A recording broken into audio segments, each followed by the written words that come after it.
Is school teaching us real history? Well, today I'm talking about this question. Was the Civil War all about slavery, or was there something else at stake as well?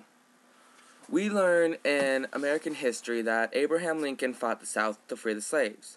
He wanted everybody to be free and equal in this country. But in this book, 33 Questions About American History, we learn that Abraham Lincoln's main concern was not to free the slaves. He wanted to keep the Union intact at any cost possible, even if that meant keeping slavery around in the southern states.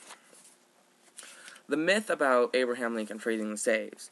The Civil War was a simple morality play between supporters of slavery on the one hand and opponents on the other. This is completely wrong. Whereas the truth about it is, for starters, Lincoln aimed to keep the Union together, even if that meant protecting slavery. So if he had to, slavery would still be around as long as the Union stayed together.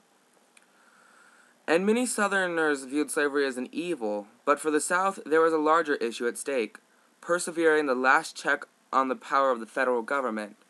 So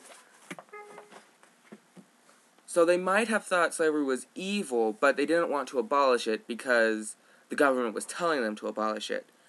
And it is the American dream to be free in almost every sense possible, which would mean the government cannot tell you whether or not to have slaves. Might be wrong. Well, it is wrong, but Lincoln was wrong in not wanting to free the slaves altogether to keep the Union around.